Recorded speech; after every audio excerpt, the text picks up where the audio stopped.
الشيطان الرجيم بسم الله الرحمن الرحيم الحمد لله رب العالمين والصلاة والسلام على أشرف الأنبياء والمرسلين سيدنا ومولانا أبي القاسم المصطفى محمد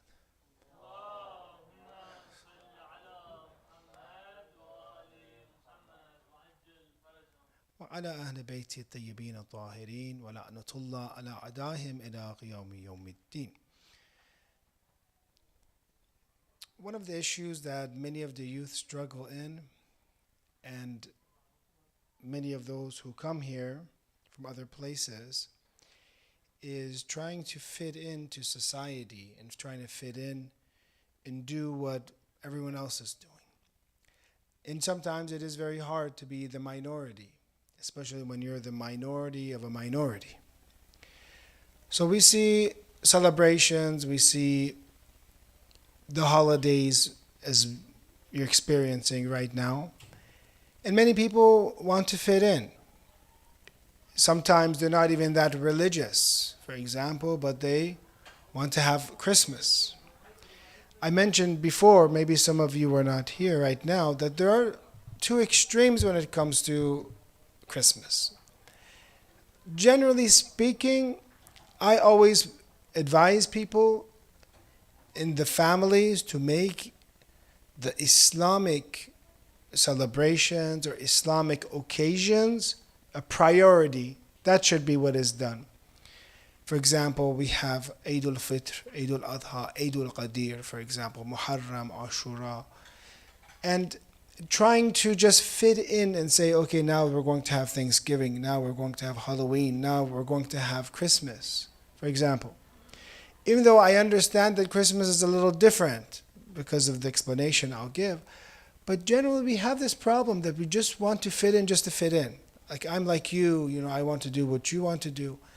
The problem with this is that if you allow the celebrations that are, national to be the most important celebrations, then slowly and slowly the children will lose their identity, their Muslim identity.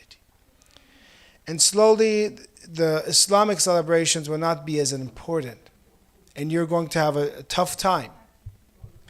So therefore, we have to see and investigate what is the best approach. Yes, Ahlul Sunnah, some of them, especially the Wahhabis, generally speaking, Mawlid is haram for them. Even to celebrate Rasulullah's birthday for some of the Wahhabis, or the Wahhabis in general, is haram. You're not allowed to do it. They don't say there's evidence, it's innovation, it's not allowed. But Ahlul Sunnah, yes, they celebrate the birthday of Rasulullah in some other countries, in some other madahib. But generally speaking, they say, do not say Merry Christmas, for example. Do not say this. Then we have another extreme is, on the other side, that some want to become so, for example, Americanized in a way that they want to do whatever everyone else is doing. And as I mentioned, this is also another danger. The best way that I think that we can truly do this is that we should always take occurrences that happen, what is going on, and educate your children, educate yourselves, and use that as an opportunity to be able to come closer to God and get more education. One way is this. Well, because Christmas, the essence of it, true. Is it at winter time or not? Possibly not. It's not during the winter. Has it been influenced by pagan beliefs from the Europeans? Yes. Does the Christmas tree have anything to do with Prophet Isa? No, it does not have anything to do. Does mistletoe, all this stuff, or eggnog, or whatever. None of this has anything to do with candy canes, for example, or Santa. These don't have anything to do with Prophet Isa. Yes. But it is a good time to think about this, that the calendar that most of the world is using is based on the birth of one of the prophets of Allah. The fact that you say, for example, it's 2024, it's going to become 2025. Generally speaking, this is based on the fact that Jesus, Prophet Isa, was born. And it is something important that the world is revolving around one of the prophets of Allah, that we say as a Muslim, that we have so many traditions about him that there's many similarities that you look between Christian even practices today in Islam. I was investigating the life of Prophet Isa alayhi salam, and I took this opportunity to learn more about him. Is that okay? Yes, it's very encouraged. So take that occurrence that's happening and use it in the best light. Tell your children, you see all of these lights, for example, that is for Prophet Isa alayhi salam. That is for one of the great miracles of Allah, that someone was born, a prophet was born without a father. Without a father. And how much a test did his mother have as being as modest, and the chastity of Sayyidah Maryam that she had to present a child even though she was never married. And what a difficult test that is. The test when it comes to your honor. When Allah wants to show how great someone is, He gives them the most difficult of tests, or her the most difficult of tests. And Prophet Isa alayhi salam came to the help of his mother and explained with verses of Holy Quran. Explained how we just read right now in the Holy Quran. And talked about respect of the parents, for example, respect of the mother, respect of doing salat, zakat, all of that. So we take this opportunity tonight, during the holiday season, to learn more about Prophet Isa alayhi salam, because I feel generally that we don't know a lot about the lives of the prophets.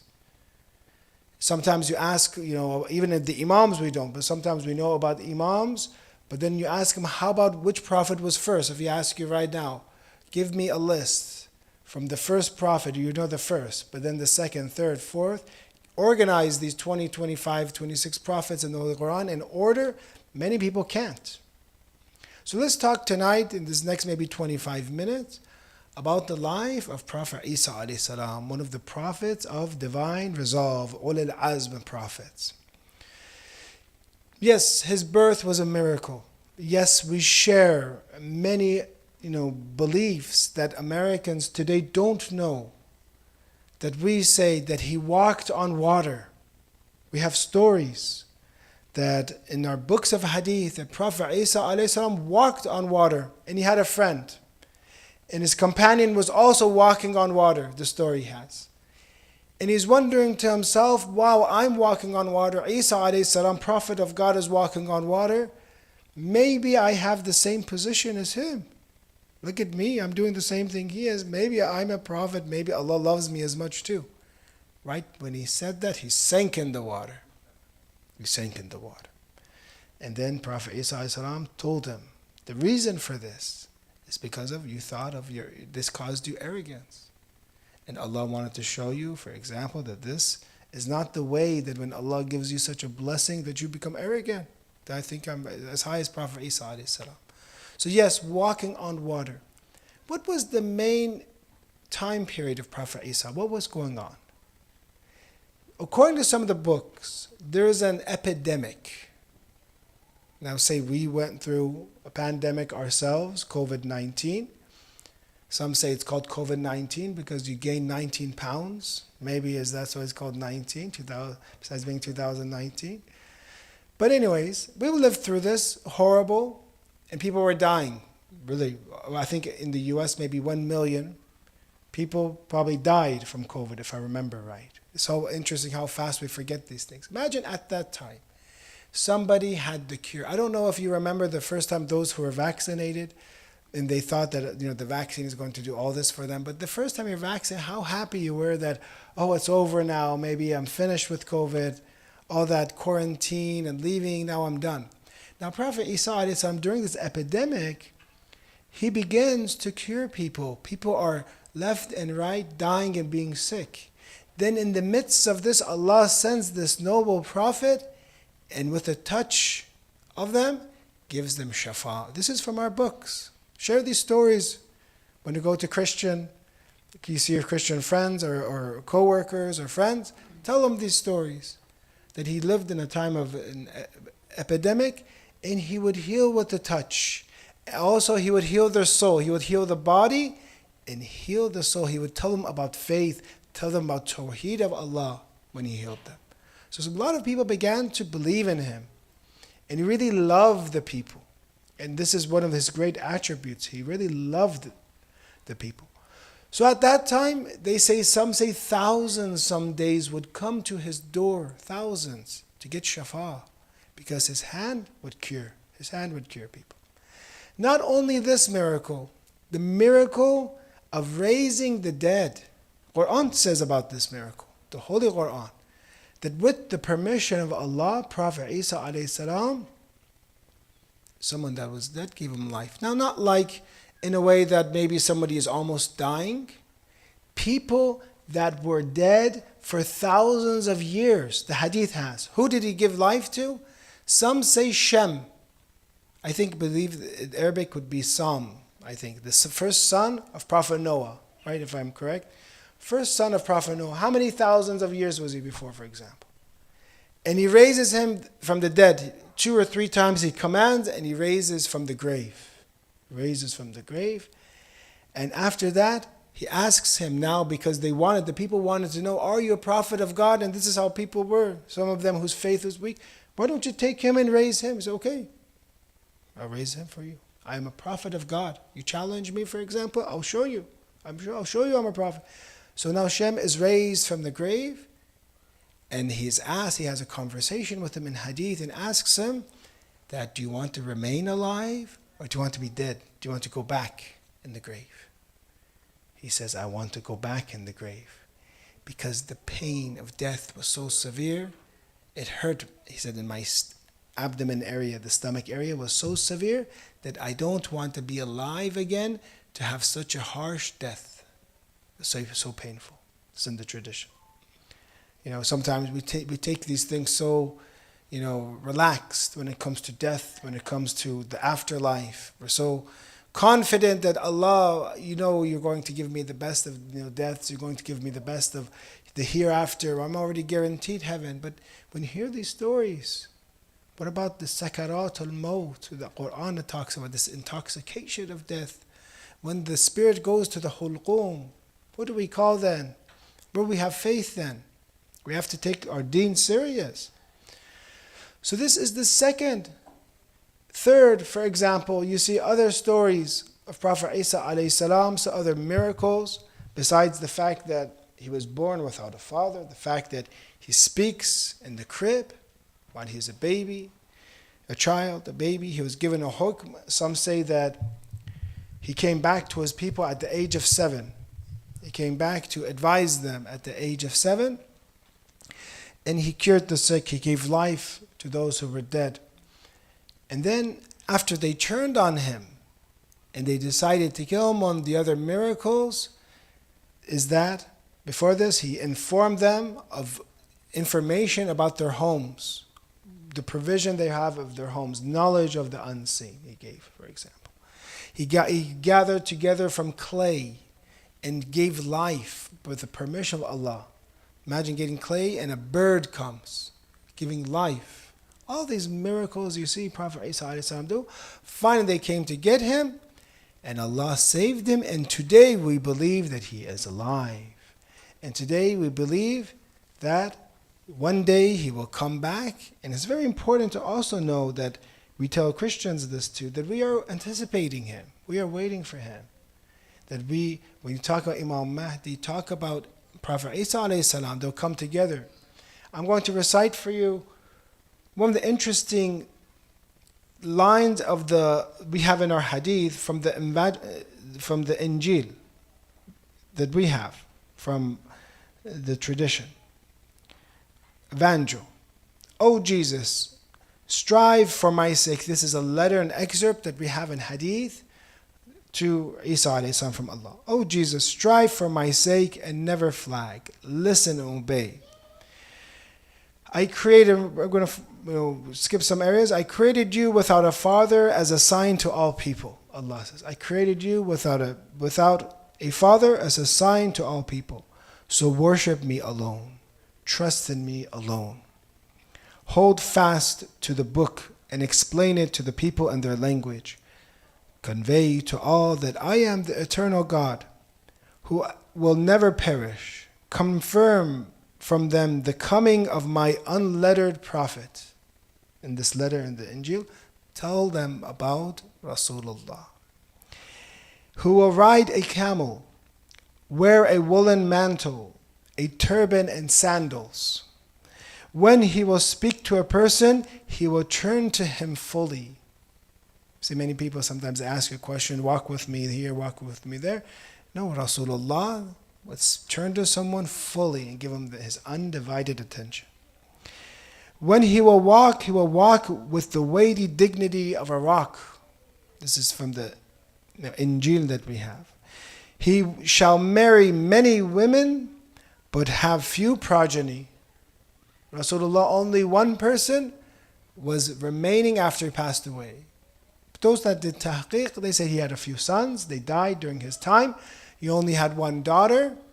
But regardless, only Sayyidah Fatima alayhi salam was the only living progeny of Rasulullah, even though he had so many wives. His progeny shall issue from a blessed woman, Sayyidah Fatima. This is what Prophet Isa is learning by Sayyidah Fatima. Who shall be your mother in paradise. The position of Hazrat Fatima, Sayyidah Fatima. That Prophet Isa, who is his mother? Hazrat Maryam, Sayyidah Maryam. But who will his mother be on the day of in paradise? Sayyidah Fatima, Hazrat Fatima. Because we say she is Sayyidatu Nisan Alameen or Ahlul Jannah. She is the highest of all of creation, all lady. Who shall be your mother in paradise? She will give 2 children who will be martyred. Imam Hassan and Imam Hussein, Prophet Isa alayhi salam is learning. His book will be the Quran, and his religion will be Islam. For those who meet him, listen obediently to him, and fight alongside him, there is Tuba. Yes, what is Tuba? It is a tree in paradise. Then he mentions that you will be sent. We shall rise you up for long and then send you back to earth at the end of times. This is in the Injil. You will be raised, but at the end of times, you will come back to earth, so that you see the wonders of that nation and aid them, and that you will fight Dajjal, one of the enemies of Imam Mahdi. You will fight him. So this is an excerpt from the conversation that Allah has with Prophet Isa alayhi salam, and according to our tradition, this is part of that Injil that today we don't know necessarily where it is. Tonight, to wrap up tonight's discussion, I want to talk about 2 main points, 2 main lessons from Prophet Jesus alayhi salam. How can we learn from him? And maybe share these stories with your Christian friends. Maybe you can share them during this holiday season. The first story I want to share is sometimes I have seen, for example, the Pope either, I think, wash people's feet or clean their feet, right? And I was wondering, why was he doing that? We have a tradition like that Jesus once speaks to his Hawariyun. Isa alayhi salam speaks to the Hawariyun. There are 12 people that believed in him the most at one time. Our Imams were, each one was an Imam at a certain time, but the Hawariyun were together. And he says, I have a favor to ask the disciples. They replied in unison, consider it done, O Spirit of God. Question, why would they call him Spirit of God? Some say he's Ruhullah. Why? Because he was born without a father. He's Ruhullah. Some say he's Masih, because Masih was a way to anoint. They would put oils, for example, this is Allama Tabatawai's opinion, say possibly because they would anoint the kings. They would put a fragrance on the kings. It would be Masih, for example. And it's called Masih because of, for example, barakat that he would have. Masih, in the way that from Hebrews translated, it just means, for example, barakah, blessings. Because that king, for example, would have that, station or whatever. So they replied in unison, consider it done, O Spirit of God. Then he washed their feet. Prophet Isa alayhi salam in hadith washed the disciples' feet. Then they told him, it is not more fitting for us to do this, O Spirit of God, O Ruhullah, shouldn't we wash your feet? At that time, he said, the person most fit to serve is a scholar. The scholar should serve. I'm not a scholar, alhamdulillah, I'm just a student, and don't ask me to wash your feet. But generally speaking, alhamdulillah, I'm a student, so you can ask the scholars if you want. I have only humbled myself like this so that you will humble yourselves after me before the people. I do this. I wash your feet, how are you? So that you will be humble and honor the people after me. You'll be humble towards them. Just I've humbled myself before you. So lesson 1 we learned from this story that in the next 15 minutes we'll be ending is one of the problems that we have in society is arrogance. One of the problems we have is arrogance. Like that story I told you, that person that was walking in the water, he became arrogant. Those who don't worship Allah, they have this problem that is called arrogance. They don't want to bow down to Allah. They don't want to serve Him. Do you think that we live in a culture today that many people are arrogant or no? See, yes. Do you think that generally one of the biggest problems we have today is arrogance? He came to one of the scholars. They said to him, give me some advice. He said, if I believe it right, our scholar, Sheikh Ahmad Mujtahidi would tell us this story. Maranjun wa naranjun. Like, don't become upset yourself and don't make others upset. Don't become, upset yourself and don't make others. Don't make others upset and don't make yourself upset. They ask him, okay, it's easy not to make others upset. You're quiet. You're respectful. But how do I not become upset myself? And he said to them, do not think of yourself as anything. Don't think you're anything. Why do you get so upset? Because there's this, ana in me, maniyat, or for example, they say in Farsi, man, me, myself. That I think I'm something very special. I think I'm very important. And that is how we are generally. When it comes to, for example, a smell. If somebody smells a little bit, like, I can't tolerate it anymore. Get away from me. You smell. You stink. But if it's myself, you say, you breathe more. It's like, it's no problem. It's because it's from me. Because I love myself.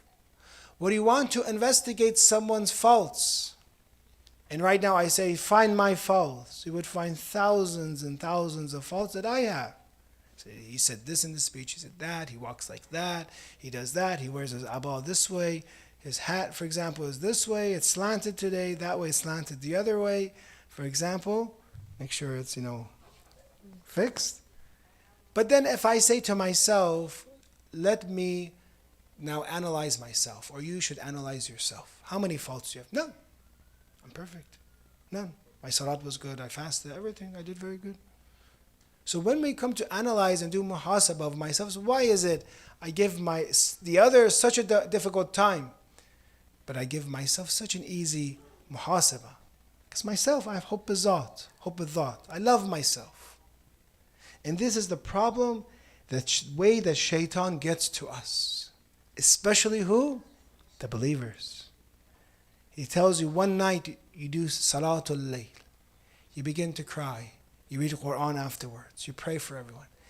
Then you come next day to masjid and you go, you don't do Salatul Layl. You don't pray. Where are you? What are you doing? Go. Come on. What are you doing? I recite a juz of Quran every day. So shaitan comes to us with arrogance. The believer, one of their big afat or disease that the worshipper can have is they become arrogant. They say, oh, look at these people. They're sinners. Look at me, not one. I never drank alcohol. They're always drinking. I never had pork. I always did my prayer. At the age of 12, 15, I prayed. But these people, look at them. They're always sinning. Look at them. I'm better than them. Difficult. Can you really say to yourself that maybe I am the worst of creation? Maybe everyone is better than me? Maybe Allah has just favored me so much, but I have done nothing for Him with all the blessings He has given me. So when you want to look at the lives of the prophets and true scholars, humility is one of the key factors. If you want to remind yourself to see who's a good scholar, see the humble one. Once, for example, Allama Tabatabai, he was so humble. They say that a child came and he crashed and ran into him with a bicycle. And he immediately came to that child, for example, grabbing his own knee or grabbing the child as if, are you okay? To distract him, even though he himself was probably older, was hurt, injured. Are you okay? What happened to you? From his humbleness. He would kiss, for example, the shrine of Lady Fatima Ma'asuma for his iftar, from his humbleness. You say, I want to do iftar by kissing the zari, the shrine of Hazrat Fatima Ma'asuma. This is how I want to break my iftar. So therefore, we have a lot to learn. And my advice to ourselves and myself is to try to be humble. If Allah gives you lots of money, if Allah gives you a very good job, don't ever look at that person that doesn't have a job in a different way. That person that can't afford anything in a different way, that you're bitter. Just think that Allah has given me a harder test. The interesting thing, I remember going to, sometimes on Friday mornings, which is often Tehran, we would go to the sayings of Hajj Sayyid Zia Awadi. And he passed away a few years ago. He would say that the bazaar at a time in Iran, in Tehran, first of all, he would say that when they would do business, after a while the merchants would come out of the bazaar. They would do some business and get some wealth, and they would leave. He said, let there be space for the others, for the young people. I've done some work, some business, let there be space, let others come and do some business. Today, do you see this? Or they want to make as much money as they can until, they pass away. 2, he would say that when they would become wealthy, he would say this, when people, the merchants in Tehran and the bazaar would become wealthy a long time ago, they'd say, what sin maybe I'm doing that Allah is giving me so much dunya? What test is Allah giving me that is giving me dunya? Because when Allah wants someone, they would see He would give him so many trials and tribulations. God forbid, maybe this is what is called istidraj or imhal. He's giving me a muhla, He's giving me more time, maybe, God forbid, so that I will be in a worse position in the hereafter. Because they would not see the dunya necessarily as something that's very good. So therefore, when it comes to humility, that is one way that when somebody sees himself as being very wealthy, that say, maybe Allah is testing, maybe Allah, instead of taking and giving me Quran and munajat and tears and worship, He's giving me dunya. Maybe Allah doesn't want me to talk to Him anymore. So be humble, inshallah. The second is this story from Prophet Isa alayhi salam. Let's recite salawat ala Muhammad wa ali Muhammad wa ajfaj.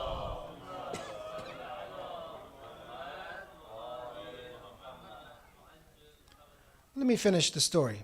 It says that the person most fit to serve is a scholar. I have only humbled myself so that you will humble yourself before the people. Then Jesus said, Isa alayhi salam said, wisdom is imparted through humility, not through pride. If you want to be wise, you want hikmah, it is through humility, just as plants grow in soft soil, not in rock. If you're arrogant, you're a rock. If you're humble, you're soft soil, and hikmah, inshallah, will grow. Once his disciple asked him they asked him, what is the severest of all things? He replied, in the tradition, the severest of all things is God's anger. That's the most severe thing, God's anger. They asked, how can we guard ourselves against God's anger? How can I guard myself from the ghadab of Allah? He replied, by not getting angry.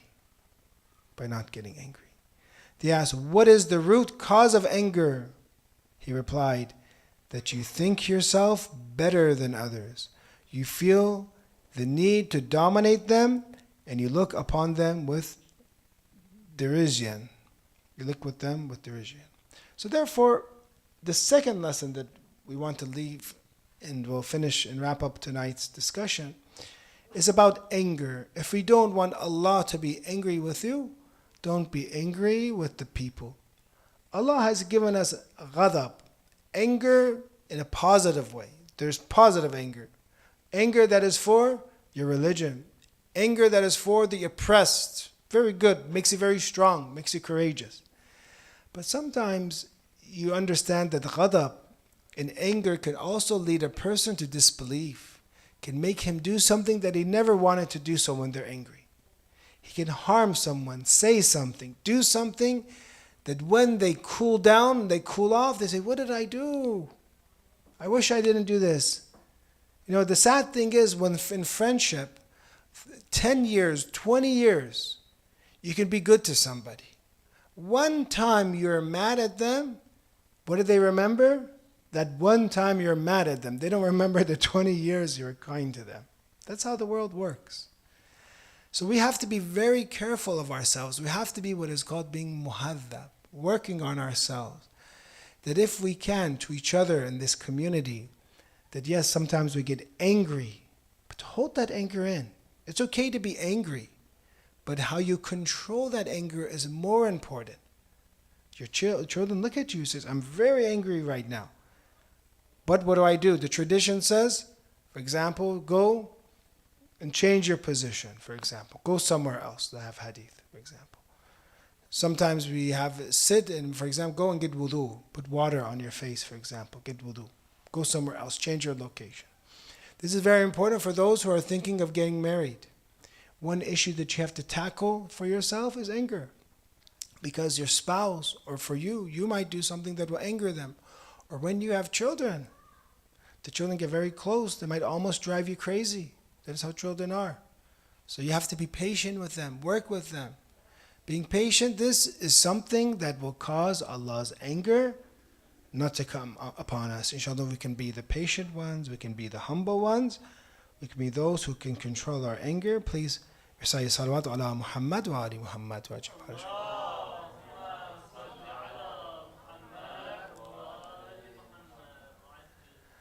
Ask Allah to make us, give us more knowledge and ma'rifat of all of our prophets, especially Prophet Isa alayhi salam and our Prophet, and the knowledge of the Imams, inshallah. We ask Allah that one day we will see Imam al-Zaman, alongside him Prophet Isa alayhi salam, and they are reforming society. They are getting rid of the oppression, inshallah. We ask Allah to continue our path, inshallah, that we go on the path of the prophets, path of the Imams. Allah, we ask that this year that which is ending, the sins that we have done, the shortcomings we have done, to forgive, that you, Allah, you forgive our sins, inshallah. You forgive our shortcomings, our lapses. And that next year, inshallah, for all of the followers of Ali Muhammad, all the Muslims, everyone throughout the world will be a much better year, inshallah, than this year that has been happening for the world. May Allah expedite the return of the Imam of the age with the salawat ala Muhammad wa ali Muhammad wa jabbar.